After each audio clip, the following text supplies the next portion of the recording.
মহতারাম হাজিরিন, গত জুমায় আলোচনা করতেছিলাম রসুলের সিরাতের উপরে। তো গত জুমায় যেখান থেকে আলোচনা শেষ করেছি, আজকে সেখান থেকে আলোচনা শুরু করব। সেজন্য পবিত্র কোরআনুল কারীমের সূরাতুল আহজাবের একটি আয়াতের কিছু অংশ তেলাওয়াত করেছি। রসুলের অসংখ্য হাদিসে মুবারাকা থেকে একটি হাদিস পাঠ করেছি। আপনারা দোয়া করুন রব্বুল আলামিন যেন আমাকে সংক্ষিপ্ত সময়ের মধ্যে কোরআন এবং হাদিস থেকে নির্ধারিত বিষয়ের উপর কিছু কথা বলার এবং আমাদের সকলকে আমল করার তৌফিক দান করুন। সকলে বলুন আমিন। সম্মানিত সুধী, আজকের জুমা সহ প্রায় 4 জুমা রসুলের সিরাত এবং মিলাদের উপর আলোচনা চলতেছে। আপনারা তো বিরক্ত হইতেছেন, বিরক্ত হন নাই? কেন আবার বিরক্ত হব আমরা? কারণ রসুলকে নিয়ে তো সব কিছু, তাই না? সেই নবীর জীবনী যদি না জানি, কিঞ্চিত পরিমাণ হলেও জানা দরকার। না জানলে ইমানের এটা তাকাদা, ইমানের গুরুত্ব বুঝতে হলে রসুলকে জানতে হবে। আমরা কোন নেতাকে মানতেছি, নেতার জীবনী কেমন, নেতার শৈশব কেমন, কৈশোর কেমন, এগুলো জানা অতীব জরুরি। তো আজকে 4র্থ জুমা চলতেছে। আজকে গত জুমায় আলোচনা করতেছিলাম রসুল 12 বছরে পা রেখেছেন। কত বছর মনে আছে তো? তো রসুলের ছোট্ট থেকে জীবনী যে শুনতেছি, এটার মধ্যে নেক আছে, নফল ইবাদতের সওয়াব আছে। রসুলের জীবনী শুনলেও সওয়াব। দুনিয়ার আর কোনো মানুষের জীবনী শুনলে সওয়াব হবে এর কোনো গ্যারান্টি আছে? কারণ নেতা তো আর ভালো না, নেতা তো কি ভালো না। সেজন্য আমার আপনার পয়গাম্বরের জীবনী শুনলেও অনেক সওয়াব, অনেক নেক। রসুলের সিরাত, নবীজি যখন জন্মগ্রহণ করছে তখন থেকে 40 বছর, এটা একটা সিরাত। এটা অনুকরণীয় নয়, পালনীয় নয়, কিন্তু অনুসরণীয় নয়, কিন্তু শুনতে হবে। এটা যদি আমরা না মানি, রসুলকেই মানা হবে না। তো রসুল আস্তে আস্তে রসুলের বয়স বাড়তেছে। এক পর্যায়ে নবীজির বয়স 12। সে সময় রসুলের চাচা আবু তালেবকে সঙ্গে নিয়ে, রসুলকে সঙ্গে নিয়ে আবু তালেব ব্যবসার সফরে বাইর হয়েছেন। সেখান থেকে আবার ফেরত চলে আসছেন, ব্যবসা করতে যায়নি। তো এরকমভাবে নবীর বয়স পর্যায়ক্রমে বাড়তে বাড়তে নবীজির বয়স চলে আসছে 16। কত হুজুর? 12 থেকে 16তে কেন গেলেন? 13 বছর বয়সে নবীর কোনো কিছু আছে না? নাই আছে, 14তেও আছে, 15তেও আছে। কিন্তু বলতে গেলে সময়, নবীজির জীবনী বলতে গেলে পুরা জীবন শেষ হয়ে যাবে, রসুলের জীবনী শেষ হবে না। তো যেগুলো না বললে নয় সেগুলো শুধু বলতেছি, যেগুলো না বললে নয় সেগুলো শুধু বলতেছি। আর রসুলের পুরা জিন্দিগিটাই তো আমাদের জন্য রহমত ছিল। রসুলের বয়স যখন 16, তো আরবের মধ্যে, মক্কার মধ্যে গোত্রে গোত্রে যুদ্ধ শুরু হয়ে গেছে। বনু কোরাইশ গোত্র, বনু কেনানা গোত্র, যত বংশ আছে এগুলোর মধ্যে যুদ্ধ শুরু হয়ে গেছে। এখন নবী করবেন কি? নবী তো ছোট থেকেই নবী তো 40 বছর বয়স হচ্ছে, তারপর সার্টিফিকেট পেয়েছে। কিন্তু তিনি যে নবী, ছোট থেকে নবী। তো 16 বছর বয়সে যখন নবীর বংশের মধ্যে, নবীর গ্রামের মধ্যে, নবীর শহরের মধ্যে যুদ্ধ আরম্ভ হয়ে গেছে, গোত্রে গোত্র যুদ্ধ। কেউ কাউরে মানতে চায় না, কেউ কাউরে ছাড় দেয় না। 1 শতক জমির জন্য 1000 দিন যুদ্ধ চলে। একটা গালি দিছে এই জন্য 100 দিন যুদ্ধ চলে, বংশের পর বংশ। তো এই যুদ্ধটা নবীর যখন বয়স 16 তখন বাড়তে লাগলো। তো নবীজি চিন্তায় চিন্তিত। এই আলোচনাটা করতেছি সিরাত ইবনে হিশাম এবং আর রাহিকুল মাকতুম নামে একটি কিতাব আছে, আল্লামা শফিউর রহমান মুবারকপুরি রহমতুল্লাহ আলাইহি লিখেছেন। আরও অনেকগুলো কিতাবের উদ্ধৃতি দিতে পারবো, শুধু 2টি কিতাব যেগুলো বাংলায় লেখা হয়েছে।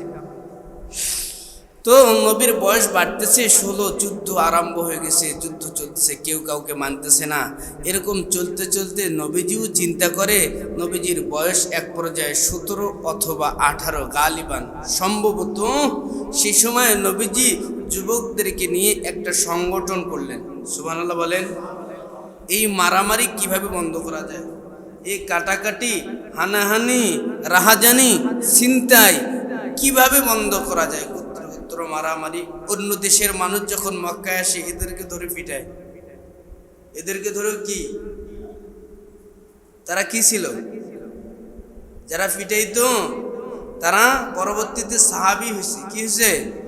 তো আগে কি ছিল? সন্ত্রাস। কি ছিল? তারা কি ছিল? তারা আইয়ামে জাহিলিয়ার যুগের সবথেকে চরম পর্যায়ের খারাপ মানুষ ছিলেন। কিন্তু এক পর্যায়ে আস্তে আস্তে আস্তে আস্তে তারা এমন উন্নতির চরম শিখরে পৌঁছে গেছে, তাদের ব্যাপারে রব্বুল আলামিন কোরআনুল কারীমের মধ্যে আয়াত নাযিল করছেন। সুবহানাল্লাহ। কি আয়াত? রাদিয়াল্লাহু আনহুম ওয়া রাদু আন, রাদিয়াল্লাহু আনহুম ওয়া রাদু আন ওয়া আ'আদ্দা লাহুম জান্নাতিন তাজরি মিন তাহতিহাল আনহার। এই মানুষগুলো এত খারাপ ছিল, যাদের বর্ণনা দিতে গিয়ে রাসূল বলেন তারা আইয়ামে জাহিলিয়ার যুগের মানুষ ছিল। পরবর্তীতে যখন ইসলাম গ্রহণ করছে তখনকার বর্ণনা স্বয়ং রব্বুল আলামিন বলেন তাদের উপর আমি রাজি এবং তারাও আমার উপর রাজি, এবং তাদের জন্য আমি জান্নাতের ব্যবস্থা করেছি। সুবহানাল্লাহ। পরবর্তীতে রাসূল হাদিসের মধ্যে বলেন, ক্বালান নবী সাল্লাল্লাহু আলাইহি ওয়াসাল্লাম, قال النبي صلى الله عليه وسلم أصحابي كالنجوم اقتديتم اهتديتم। আমার এক একজন সাহাবী তারকারাজির মতো, চাঁদের মতো। তোমরা যে কোনো একজন মানুষকে, যে কোনো একজন আমার সাহাবীকে অনুকরণ করবা তো তোমরা হেদায়েত পেয়ে যাবা। সুবহানাল্লাহ। তারা ছিল কি বলেন না? তারা ছিল কি? একদম খারাপ মানুষ, তার উপরে আর খারাপ হতে। কারণ দুই একটা উদাহরণ দিলে বুঝবেন। বর্তমান জামানায় আমাদের দেশে সন্তান না নেওয়ার জন্য অনেকগুলো পরিকল্পনা রয়েছে, না সন্তান যেন দুনিয়ায় না আসে। তো তার জন্য কি করি আমরা? অনেক ঔষধ, ইনজেকশন, অনেক কিছু আছে না নাই? কিন্তু আমরা এই পদ্ধতিটা অনুসরণ করি কখন? যখন সন্তান পেটে আসবে অথবা তার আগে। কি বুঝাইতেছি? তারা ছিল কি? তারা ছিল সবথেকে খারাপ মানুষ। তো খারাপ মানুষের উদাহরণটা দিচ্ছি। কেমন খারাপ? আমাদের দেশে সন্তান জন্মগ্রহণ করার আগে আমরা পদ্ধতি ইউজ করে, ব্যবহার করি যেন সন্তান দুনিয়ায় না আসে। কিন্তু তারা করতো কি জানেন? যখন দুনিয়ায় সন্তান আসতো তখন জিন্দা কবর দিত। নাউজুবিল্লাহ বলেন। তো তারা কেমন মানুষ ছিল? দুনিয়ায় আসার পরে মানুষকে জীবতে পাথর দিয়ে আঘাত করে মারত। তারা কেমন ছিল? একটা কথা নিয়ে কাটাকাটি চলতো, তো সে মারা গেছে, তার ছেলেকে বলে যায় ও আমার শত্রু ছিল, ওর সাথে কোনো কিছুতে তোমরা মিলামিশা করবা না, কথাবার্তা বলবা না, ওর সাথে মামলা মোকদ্দমা যেন লেগেই থাকে। সে মারা যেত, তারপরের যে প্রজন্ম আসতো তাকে বলে যেত। তারা কেমন ছিল? তারা যে কোনো মানুষকে ধরলেই, যে কোনো মহিলাকে ধরলেই তারা নারী নির্যাতন করত, নারী ধর্ষণ করত। কোথায় পাইলেন হুজুর? অনেক বইয়ে লেখা আছে। তারা ছিল কি? একদম উঁচু মাপের খারাপ মানুষ, তার থেকে আর খারাপ হইতে পারে না। পরবর্তীতে হইল কি? একদম সোনার মানুষ। একদম কি মানুষ? সবাই বলেন তারা ছিল কি? বলেন না, তারা ছিল কি একদম আইয়ামে জাহিলিয়ার যুগের সব থেকে খারাপ মানুষ। তার উপরে আর কোনো মানুষ খারাপ হইতে পারে না। কারণ যে মানুষটা সব থেকে সুন্দর সেই মানুষটাকে সহ তারা জেলের মধ্যে আবদ্ধ করে রেখেছিলেন, তারা কষ্ট দিয়েছিলেন, তারা জানতো মানুষকে মাটির নিচে পুঁতে মেরে ফেলতো, তারা মানুষকে মানুষের সামনে জবাই করে দিত, কোনো বিচার নাই, তারা মানুষের ইজ্জত নিয়ে লুণ্ঠন করত। তারা ছিল সব থেকে খারাপ মানুষ। আর হইল কি সোনালী যুগের সব থেকে শ্রেষ্ঠ মানব, সোনালী যুগের সব থেকে শ্রেষ্ঠ মানুষ, যাদের ব্যাপারে রব্বুল আলামিনের পয়গম্বর স্বয়ং হাদিসের মধ্যে এনেছেন এই মানুষগুলো জান্নাতি, এই মানুষগুলোর এই পদঙ্ক অনুসরণ করো, রসুল বলেছে। এই ছিল খারাপ আর হইল ভালো, মাঝখানে কি লেখছে? মাঝখানে কিসের পরশ পাইল? মাঝখানে কোন ঔষধটা ইউজ করার কারণে এরা এত ভালো হইল? তারা ছিল খারাপ, হইল ভালো, মাঝখানে কোন ঔষধ ব্যবহার করার কারণে তারা এত ভালো হয়েছে? কোন ঔষধ? আল্লাহর কোরআন আর রসুলের সুন্নতের পদঙ্ক অনুসরণ করার কারণে তারা ভালো হয়েছে। আর আমরা ছাড়ছি কি? কোরআন ছাড়ছি, হাদিস ছাড়ছি, ধরছি কি? দুনিয়া ধরছি। কি ধরছি? আমরা ছাড়ছি কোরআন এবং হাদিস, আর ধরছি কি? এগুলো ছোট্ট ছোট্ট বাক্যে কথা বলছে, এগুলো মনে রাখবেন। তারা ছিল খারাপ মানুষ, হয়েছে অনেক ভালো। মাঝখানের কোরআন এবং হাদিসের পদঙ্ক অনুসরণ করার কারণে তারা এত ভালো হয়েছে। আর আমরা ছাড়ছি কোরআন হাদিস, ধরছি দুনিয়ার সমস্ত কিছু, দুনিয়ার সমস্ত কিছু। যদি একজন 70 বছর বয়সের মানুষকে বলা হয় নামাজ পড়বেন না, ভাই আরেকটু বয়স হোক। কিন্তু আশ্চর্য বিষয় হলেও সত্য যে আজ থেকে 100 বছর আগে আমরা কেউ ছিলাম না, দুনিয়ায় ছিলাম। এখানে যারা আছি আমরা আজকে থেকে 100 বছর আগে আমরা এখানে ছিলাম। 100 বছর পর আমরা কেউ থাকবো? এখন আছি। এখন কি? এখন আছি। 100 বছর আগেও ছিলাম না, পরেও থাকবো না, এখন আছি। আমাদের করণীয় কি? এত কথা বলার পিছনে কারণ হলো রসুলের জামানায় রসুলের বয়স 17 কিংবা 18 গালেবান। সে সময় যুদ্ধ, হানাহানি, কাটাকাটি, মারামারি আরম্ভ হয়ে গেছে। রসুলের করণীয় কি? রসুল একটা সংগঠন বানাইলেন, যে সংগঠনটার নাম দিলেন হেলফুল ফুজুল। কি নাম? এই সংগঠনটা আহ্বায়ক ছিলেন পয়গম্বর নিজেই। কেন? দেশে যেন অশান্তি না আসে, দেশে যেন মানুষের সহযোগিতা করা যায়, বিদেশি মানুষদের সম্ভ্রম রক্ষা করা যায়, এবং দেশে যারা অত্যাচার অনাচার করে তাদের দাঁত ভাঙ্গা জবাব দেওয়া যায়। এজন্য পয়গম্বর দু আলম রসুল আরবি বিশ্বনবী সেই জামানার সমস্ত যুবক, কম বেশি সমস্ত যুবকদেরকে নিয়ে একটা সংগঠন দায়ের করলেন, যে সংগঠনটার নাম হলো হেলফুল ফুজুল। এই সংগঠনটার কারণে আল্লাহর পয়গম্বরের নাম চতুর্দিকে ছড়িয়ে পড়ল।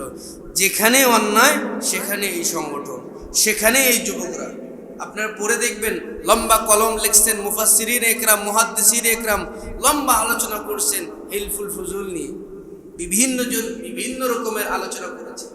যেখানে অন্যায় সেখানে কি? যুবক। এই যুবকরা চাইতো তাদের বিরুদ্ধে রুখে দাঁড়াইতো। কিন্তু আমাদের জামানায়, আমাদের এই জীবনে যেখানে অন্যায় সেখানে যুবক গিয়ে আবার তেল ঢেলে ওটাকে আবার বড় বানায়, বড় করে অন্যায় বানায়। কিন্তু সে জামানায়, রসুলের জামানায় এই সংগঠনটার মূল কাজ ছিল অন্যায়ের বিরুদ্ধে লড়তে হবে, দুর্বল মানুষদেরকে সহযোগিতা করতে হবে, বিদেশি মানুষদের সম্ভ্রম রক্ষা করতে হবে, দেশের উন্নয়ন করতে হবে। এই 4টি মিশন নিয়ে আল্লাহর পয়গম্বর একটি সংগঠন করলেন, যে সংগঠনটার নাম হলো হিলফুল, বলেন না হিলফুল। আমরা ক্লাব বানাই না, ক্লাব, কিসের ক্লাব বানাই? সুদের টাকা যেন ওখান থেকে বাড়ে, সুদের টাকা। এটা তো বাস্তব বলতেছি, এটা আবার লুকাস আবার কি আছে, এটা আবার লুকার কি আছে? 10 জন মিলে একটা সংগঠন বানাই, এখানে কিভাবে চাঁদা নেওয়া যাবে, কোনখানে কার জমি নিয়ে মারামারি চলতেছে, এরা 10 জন গিয়ে বলে আমরা ওই ক্লাবের লোক। বলে না? হ্যাঁ হুঁ বলেন, বলেন কি বলে না?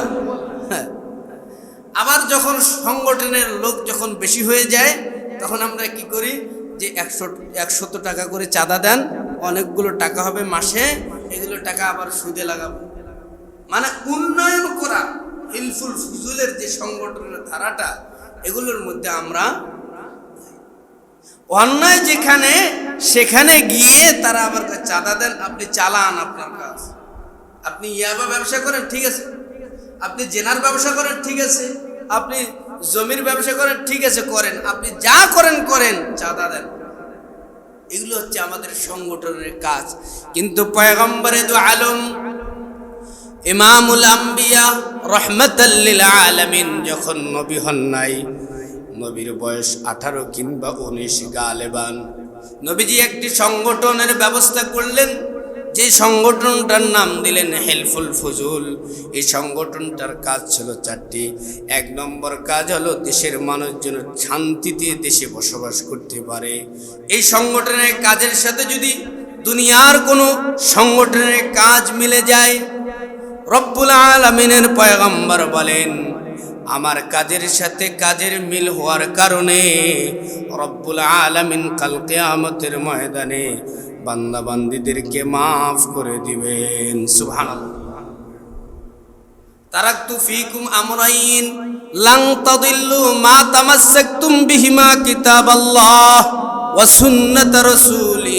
আল্লাহর পয়গম্বর হাবিবি কিবরিয়া নূরে মুজাসসাম রাহমাতাল লিল আলামিন বলেন, আমার সংগঠনের 2 নম্বর কাজ ছিল গরিব, অসহায়, দুর্বল মানুষের সহায় প্রদান করা। যে কোনো দিক থেকে হোক, পরামর্শ দিয়ে হোক অথবা সহযোগিতা করে হোক, যে কোনো দিক থেকে দুনিয়ার কোনো সংগঠনের কাজ যদি আমার সংগঠনের কাজের সাথে মিল হয়ে যায়, রব্বুল আলামিনের পয়গম্বর বলেন, আমি কাল কিয়ামতের ময়দানে আল্লাহর কাছে আমার সংগঠনের কাজের মিল হওয়ার কারণে ওই মানুষগুলোর জন্য মাফের ব্যবস্থা করব। সুবহানাল্লাহ। আজকে এগুলো নাই। আজকে সংগঠন বানাই নিজে কিভাবে উন্নয়ন করতে পারে। যে কোনো দল বলেন, যে কোনো সংগঠন বলেন, মানুষের কল্যাণে কয়জনে আজ কাজ করে? 100-র মধ্যে 1 জন করলে তো এটা গোনার মধ্যে ধরা যায় না। আজকে যে কোনো দিক দিয়ে যান, এগুলো নাই। রসুলের সংগঠনের মাইল ফলক কাজগুলো দেখে দেখে আমাদেরকে স্বপ্নের দিকে সংগঠন করতে হবে, দল করতে হবে। হুজুর, দল করতে হবে, এটা আবার কোন আলোচনা হুজুর?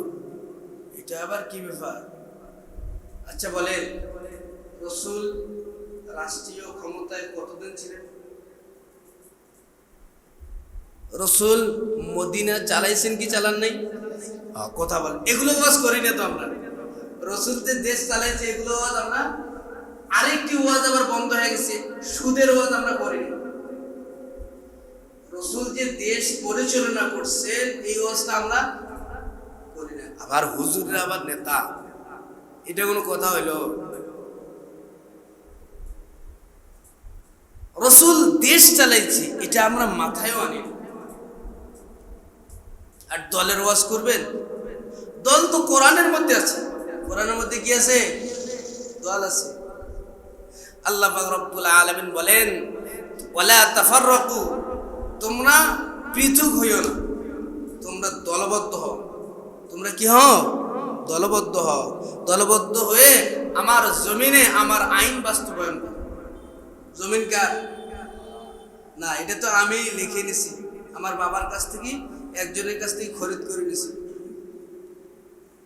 জমিনের মূল মালিক হচ্ছেন আমার আল্লাহ। কিন্তু আমরা স্বল্প সময়ের জন্য এটা আমাদের দায়িত্বে রয়েছে। আবার যখন মারা যাব অটোমেটিকলি আমার ছেলের কাছে চলে যাবে, আমার ভাইয়ের কাছে চলে যাবে। আমি তো মালিক না, আমি হলাম পাহারাদার। আমি হলাম কি পাহারাদার? কখনো মালিক হইতে পারে না। পাহারাদার কখনো কি হইতে পারে না? মালিক হইতে পারে না। আল্লাহর নবী মদিনা চালাইছেন, মদিনা রাষ্ট্রনায়ক ছিলেন নবীজি। যতদিন বেঁচে ছিলেন ততদিন আল্লাহর নবী মদিনার রাষ্ট্রনায়ক ছিলেন। হুজুর এটা আবার কোথা থেকে কইলেন? এটা কোরআনে আছে। কোথায় আছে? আমার বাবার বাড়ি কিচ্ছা না। রাসূল যখন মক্কা থেকে মদিনায় হিজরত করতেছেন তখন আল্লাহর কাছে দোয়া করছেন, অকর রব্বি আদখিলনি মুদখালা সিদকিন ওয়া আখরিজনি মুখরাজা সিদকিন ওয়াজআলনি মিন লাদুনকা সুলতানান নাসীরা। হে আল্লাহ, আমারে রাজত্ব দাও, আমারে রাজত্ব দাও, আমারে ক্ষমতা দাও। কিন্তু এখন ক্ষমতার আলোচনা মসজিদে চলে? হ্যাঁ, জোরে বলেন না, চলে? এগুলো আমরা ভুলে গেছি। আল্লাহর নবী যে সংসদে ছিলেন, আল্লাহর নবী যে মদিনা রাজত্ব করেছেন, অর্ধ জাহানের বাদশা ছিলেন, গোটা পৃথিবীর যার জন্য আল্লাহ পাক রব্বুল আলামিন বানাইছেন, তেনার কথা আমরা কোনটা জানি? ওই পেটের মধ্যে পাথর বেঁধে কান্নাকাটি করছে, এগুলো ওয়াজ, আর আমরাও কান্না করতেছি। এরকম ওয়াজ করতে করতে আমাদেরকে শেষ করে দিচ্ছে। এখন থেকে আপনারা বেশি বেশি শুনবেন, ইউটিউবে সার্চ দিবেন রাসূল কিভাবে দেশ পরিচালনা করেছেন, রাসূলের সাহাবীরা কিভাবে নেতামি করেছেন, এগুলো আপনারা বেশি বেশি দেখবেন। ওই ওয়াজ, কান্নাকাটির ওয়াজ আর বেশি শুনিয়েন না। কারণ আল্লাহ পাক রব্বুল আলামিনের স্পষ্ট কোরআনের আয়াত, আলা লাহুল খালকু ওয়াল আমর তাবারাকাল্লাহু রব্বুল আলামিন। জমিন যার, আইন চলবে, শাসন চলবে, কর্তৃত্ব চলবে, রাজত্ব চলবে তার। বলুন না আল্লাহু আকবার। এগুলোই ওয়াজ। আপনি সারা জীবন ওয়াজ করেন, নামাজ পড়েন, রোজা রাখেন, পর্দা করেন, কোনো কাজ নাই, কোনো কি নেই। ইমাম, আমি কি? আমি হইলাম কি? ইমাম। কি কথা বলেন? আমি কি? ইমাম। ইমাম মানে কি? নেতা। ইমাম মানে কি? মসজিদ থেকে বাইরে হয়ে আমার কেউ একটা কথা শুনবে? বলেন, শুনবে? কিন্তু রাসূল মসজিদে যেরকম, রাসূল বাইরেও। এটাই কোরআনের আলোচনা। আমরা মুখে মুখে সব ঠিক আছে, সব শুনি, সব পড়ি। ওই বাজের কাহিনীর মধ্যে, বাজের মধ্যে লেখা আছে ধূমপান করা নিষেধ। কি করা নিষেধ? বলেন, কথা বলেন। ধূমপান করা নিষেধ। এখন এক ভদ্র মানুষ বাজের মধ্যে উঠছে, এটা কিন্তু সবাই পড়ছি। ধূমপান করা, বাজের বাইরে দেখছি লেখা আছে সুন্দর অক্ষরে, একদম কাটা কাটা অক্ষর, ধূমপান করা নিষেধ। সুন্দর করে যারা পড়তে পারে ভদ্র মানুষ উঠছে, পড়ার পরে কি করছে? বাজে উঠছে। ওঠার পর একজন সুন্দর মানুষ একটা ভালো রকমের একটা সিগারেটের প্যাকেট বাইর করছে। ও কিন্তু আপার লেভেলের শিক্ষিত। সিগারেটের গায়ে লেখা রয়েছে ধূমপান স্বাস্থ্যের জন্য ক্ষতিকর। কি লেখা আছে? এ নিজে পড়তেছে, কিন্তু এ কি নিজে পড়তেছে। পড়ার পর একটা সিগারেট বাইর করছে, পড়ার পর মুখে ধরাইছে, ধরার পর টানতেছে। আরেকজন মানুষ বলছে, ভাই বাজার মধ্যে সিগারেট পান করতেছে, এটার না নিষেধ? কথা দেখেন সামনে কি লেখা আছে। তো সামনে লেখা আছে কোনো অভিযোগ থাকলে ড্রাইভারকে জানান। কোনো অভিযোগ থাকলে কি? তো কি করছে ও ভদ্র মানুষ? বলছে, দেখেন সামনে কি লেখা আছে। তো লেখা আছে কি? কোনো অভিযোগ থাকলে ড্রাইভারকে জানান। তো ড্রাইভারের কাছে গেছে জানানোর জন্য অভিযোগ। তো ড্রাইভারের কাছে গিয়ে দেখতেছে লেখা আছে কি জানেন? চলন্ত বাজে ড্রাইভারের সাথে কথা বলা। চলন্ত বাজে ড্রাইভারের সাথে কথা বলা। আমরা সব পড়তেছি কিন্তু মানি আর। আল্লাহর কোরআনে সব আছে, সুদ খাওয়া কি হারাম, নামাজ না পড়লে কি হবে, এগুলো পড়তেছি। কিন্তু বাড়ির মধ্যে গিয়ে দেখেন পর্দা আছে। আকারনা ফি বুয়ুতিকুন্না ওয়ালা তাবাররুজনা তাবাররুজাল জাহিলিয়াতিল উলা। আল খাবিসাতু লিল খাবিসিনা ওয়াল খাবিসুনা লিল খাবিসাত ইয়া আইয়ুহাল্লাযীনা আমানু লা তাকুলুর রিবা আলা লাহুল খালকু ওয়াল আমর ইয়া আইয়ুহাল্লাযীনা আমানুত্তাকুল্লাহ। এগুলো আয়াত আমরা শুনি নাই? এগুলো কয়েকটি কথা বললাম যে আল্লাহকে ভয় করো, সুদ খাওয়া যাবে না, পর্দা ছাড়া যাবে না, নামাজ পড়তে হবে, দলবদ্ধ থাকতে হবে। এই যে এতক্ষণ যে আরবিগুলো বললাম এগুলোর বাংলা কি? এগুলা কিন্তু সব আমরা পড়ি, মানি আর না। তাহলে কি হলো? রসুল মদিনা চালাইছেন, রসুলের সাহাবীরা দেশ শাসন করেছেন, কিন্তু আমরা আর সেই পথে আর নাই। দলবদ্ধ থাকতে হবে।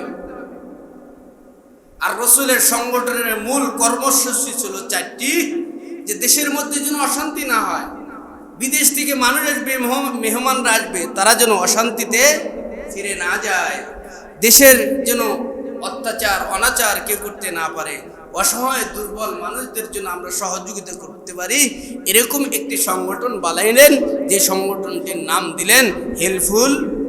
কত বছর বয়সে? কত আমি কি সামারি দিচ্ছি, আপনারা যদি না বুঝেন, কথা না বলেন তাহলে আমি কি বুঝবো? আপনারা বুঝতেছেন কি? কত বছর বয়স? নবীজির বয়স পর্যায়ক্রমে বাড়তেছে। এই সংগঠনের কারণে নবীর কাজ ব্যাপকভাবে জাজিরাতুল আরবের মধ্যে সয়লাব চলতেছে। যেখানে অন্যায় সেখানে নবীর দল যায় হাজির। এগুলো করিয়েন না। যেখানে বিদেশি মানুষ মাল নিয়ে অ্যাটাক হয়ে গেছে, সেখানে আল্লাহ নবীর ওই দল গিয়ে হাজির। এগুলো করা যাবে না। মাল নিয়ে চলে যান, আপনার কাজে চলে যান। যেখানে ধর্ষণ, সেখানে আল্লাহ নবীর দল গিয়ে হাজির। নবীজি তখনও নবী হন,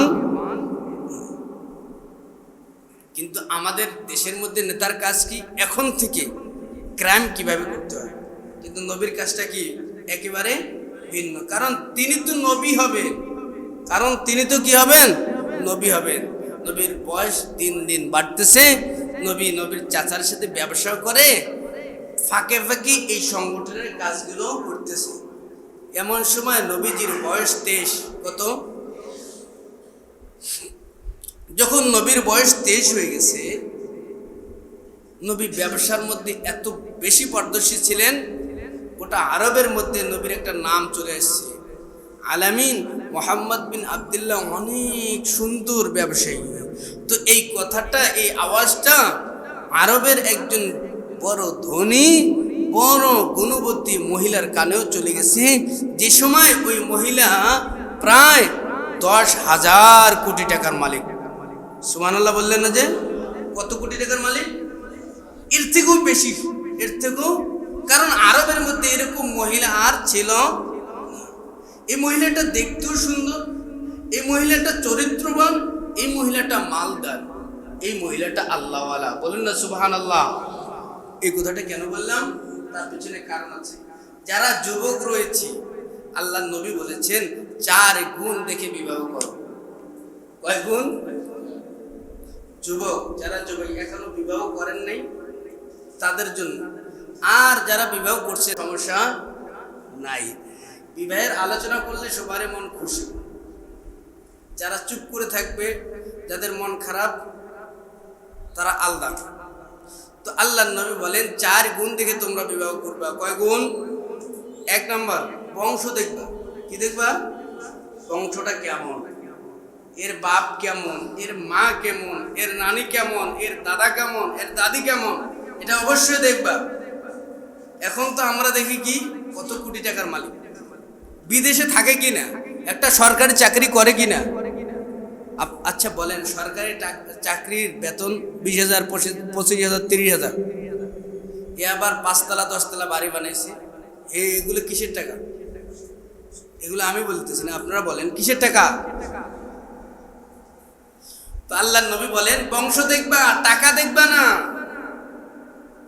1 নম্বরে বংশ দেখবা। এ যুবক, এ যুবতী, তোমরা যখন বিবাহ করবা তখন 1 নম্বর যে শর্তটা পূরণ করবা, সেটি হলো বংশ দেখবা। ওটা কোন বংশের মেয়ে, বংশটা কেমন, তার মা কেমন, তার বাবা কেমন, দাদা কেমন, দাদি কেমন, নানা কেমন, নানি কেমন, বংশটা কেমন এটা দেখবা। যদি বংশ ভালো হয় তারপরের যে সাবজেক্টটা, যে ফর্মটা ফিল আপ করতে হবে সেটা দেখবা। এই মহিলাটার অথবা ছেলেটার টাকা আছে কি নাই, কি দেখবা? বংশের পর অর্থ দেখবা আছে কিনা, কি দেখবা? অর্থ দেখবা, টাকা আছে কি নাই। যদি টাকা থাকে তাহলে তো আলহামদুলিল্লাহ, বংশ ভালো আলহামদুলিল্লাহ। তারপরে যে সাবজেক্টটা দেখবা, ওর মাকে দেখবে, ওর মার বাচ্চা কয়টা, মার বাচ্চা। এখন তো আমরা দেখি কি, বাচ্চা যদি একটা হয় তাহলে ওই পরিবারে বিবাহ করতে হবে। কিন্তু আল্লাহর নবী বলেন, ক্বালান নবী সাল্লাল্লাহু আলাইহি ওয়াসাল্লাম তাযাওয়াজুল ওয়াদুদাল ওয়ালুদ ফাইন্নী মুকাসিরুম বিকুমুল উমাম। এ আমার উম্মতের দল, তোমরা ওই মহিলাকে বিবাহ করো যে মহিলাটার বাচ্চা বেশি হয়, কারণ কাল কিয়ামতের ময়দানে আমি যে আখিরি নবী, আমি যে শ্রেষ্ঠ নবী, আমার একটা ট্রেডিশন হবে, আমার উম্মতের সংখ্যা সমস্ত উম্মত মিলি, সমস্ত নবীর উম্মত মিলি যত উম্মত হয়, আমি শেষ নবীর উম্মত তার থেকে 1000 গুণ বেশি হবে। সেজন্য তোমরা দেখবা যেন তুমি যেই পরিবারে বিবাহ করতেছো ওই পরিবারে ওই মেয়েটার মার বাচ্চা কটা, যদি একটা নিয়ে রেখে দেয় তাহলে একটু সাবধানে বিবাহ করবে, কারণ একটা ও নিছে আর এই বউয়ের নাও হইতে পারে। কি বাস্তব না অবাস্তব? কয় একটা নিয়ে যে জ্বালায় আসে পরেরটা হয় কিনা। সেজন্য যে নারীটার বাচ্চা বেশি হবে, যে ছেলেটার বাবার বাচ্চা বেশি, তাকে তোমরা 3 গুণ যদি পূরণ হয়ে যায় তাহলে 4 নম্বরে দেখবা ফাজফুর বিদাতিদ্দিন, এই মহিলাটা আল্লাহওয়ালা, এই পুরুষটা আল্লাহওয়ালা কিনা। যদি 4 গুণ পূরণ হয়ে যায় তাহলে আর দেরি করিও না, সঙ্গে সঙ্গে ওই পরিবারের মধ্যে, বিবাহের মধ্যে বসে যাও। মানে মাঝখানে একটা কি দিলাম, যারা বিবাহ করবেন 4টে গুণ দেখবেন, নারী হোক অথবা পুরুষ হোক, 4 গুণে গুণান্বিত নারী অথবা পুরুষকে বিবাহ করতে হবে। এটা রাসূলের কি। যদি 3টি গুণ না থাকে উপরের, একদম বংশ ভালো না, টাকাও নাই, বাচ্চাও হয় না, এরকম কম বাচ্চা, এই 3টাই নাই, কিন্তু একটা আছে, ফাজফুর বিজাতিদ্দিন। আল্লাহর নবী বলেন ওটাকে অগ্রাধিকার দিয়ে ওই নারীটা অথবা ওই পুরুষটাকে তোমরা বিবাহ করে ফেলো। সুবহানাল্লাহ। দিনদারিটা অবশ্যই লাগবে, মাসবি। দিনদারি না থাকলে ছেলেকে দিও না, মেয়েকে দিও না, কোটি টাকার মালিক হোক, দিনদারিটা অবশ্যই লাগবে। আল্লাহ ভীরু, খোদা ভীরুতে অবশ্যই লাগবে। নবীজির বয়স 25, কত? নবীর বয়স 25। নবী ব্যবসার মধ্যে এত সুনাম অর্জন করছে, দেখবেন রংপুরের শহরের মধ্যে কিছু ব্যবসায়ী আছে, ওর দোকানে বেশি ভিড়। আরো অনেক দোকান আছে, ওই দোকানে ওই সমস্ত মাল আছে, কিন্তু একটা দোকানে ভিড়, 2টা দোকানে ভিড়, এরকম। ঠিক তদ্রূপ মক্কার মধ্যে অনেক ব্যবসায়ী ছিলেন, কিন্তু আল্লাহর নবী এমন ব্যবসা করতেন, ওজনে কম দিত না, মাপে বেশি নিত না, মিথ্যা বলতো না, ভালো মালটা দিত, এরকম ব্যবসায়ী ছিলেন। খুব সুন্দর ব্যবসা করতেন। এই খবরটা আম্মাজান হযরত খাদিজা বিনতে খুয়াইলিদ, খাদিজার বাবার নাম কি বলেন না, কি নাম? খুয়াইলিদ। নবীজির শ্বশুরের নাম, প্রথম শ্বশুর, প্রধান শ্বশুর, নাম তার হলো খুয়াইলিদ। খাদিজা বিনতে খুয়াইলিদ এর কানের মধ্যে এই খবরটা চলে গেছে। আর খাদিজাতুল কুবরা রাদিয়াল্লাহু তাআলা আনহা অন্য অন্য অনেকগুলো মানুষকে দিয়ে ব্যবসার কার্যক্রম চালাইতো। তো এক পর্যায়ে রাসূলকে কিভাবে দলে নেওয়া যায়, ব্যবসার মধ্যে অ্যাপ্রুভ করা যায়, সংযুক্ত করা যায়, এই চিন্তা করতেছে। এই চিন্তা করতে করতে করতে করতে এক পর্যায়ে নবীজির কাছে প্রস্তাব দেওয়া হলো যে আপনি আসেন, আপনাকে কিছু মাল সামনা দিয়ে খাদিজার ব্যবসার সাথে অ্যাডজাস্ট করার জন্য খাদিজা প্রস্তাব দিয়েছে। তো যেমনি প্রস্তাব তেমনি কাজ, কারণ নবীজির তো টাকা ছিল একটু কম। টাকা কে না চায়, অর্থ কে না চায়। নবীজি খাদিজার দলভুক্ত হইলেন। নবীজি ব্যবসার উদ্দেশ্যে সিরিয়ায় যাবেন অথবা শামে যাবেন, 2টা আছে মত। তো নবীজি ব্যবসার উদ্দেশ্যে যাবেন আগামীকাল। তো কিছু টাকা দিছে খাদিজা, দেওয়ার পরে একজন দাসীকে দিছেন, যার নাম হলো মাইসারা। কি নাম? মহিলা দাসী। কি দাসী? মহিলা। নবীর সাথে মহিলা একজন দিয়ে নবীর আরো দলবল ছিল, সবাই মিলে সিরিয়ায় চলে গেছে ব্যবসা করার জন্য। ব্যবসা করে আসছে, অনেক কথা, ব্যবসা করে চলে আসছে। আসার পরে খাদিজারে এত পরিমাণ মুনাফা লাভ অংশ দিছে যে খাদিজা বলেন, আমি অনেক দিন যাবত ব্যবসা করি, কিন্তু মুহাম্মদ বিন আব্দুল্লাহর মতো লাভ অংশ কেউ আমারে দেয় নাই। সুবহানাল্লাহ। তো লাভ অংশ দিছে, একটা মহাব্বত চলে এসছে। মহাব্বত আগার শাওয়াদ জাহির বসরত, হামা আলম শাওয়াদ আশিক জরুরত, মিয়ানে আশিকে মাশুকে রমজির, কেরামান কাতিবিনরা হাম খবর নিস। খাদিজা মনে মনে চিন্তা করতেছে, অনেক দিন ধরে ব্যবসা করি, এরকম লাভ অংশ তো কেউ দিল না, কিরে এর খবরটা কি, এত টাকা কিভাবে লাভ হয়? নিজের দাসী মাইসারারে ডাক দেয়, কয় কারণ কি, ব্যবসা কেমনে করছেন? কয় মহাজান, আপনি তো জানেন না, মুহাম্মদ বিন আব্দুল্লাহ এমন একজন ব্যবসায়ী যে কোনো ব্যবসার মধ্যে হাত দেয়, ও ব্যবসায় কোনো ক্ষতি হওয়ার আশঙ্কা নাই। শুধু লাভ আর লাভ। একদিন জিজ্ঞাসা করে কেমন উনি? কয় অনেক বড় ব্যবসায়ী, ভালো ব্যবসায়ী।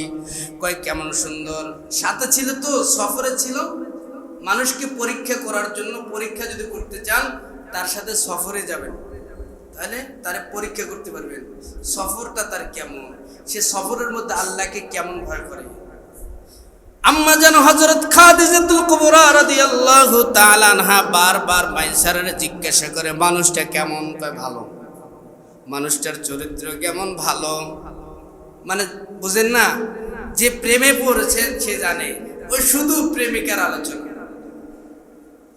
মিয়ানে আশিকে মাশুকে রমজির, কেরামান কাতিবিনরা হাম খবর নিস।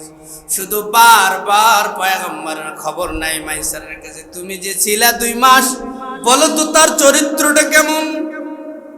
মাইসারা ডাক দেখে, খাদিজা শুনো, 2 মাস ছিলাম, আমার মন বলে আমার দিকে একবারও সে নজর দিয়ে তাকায় নাই।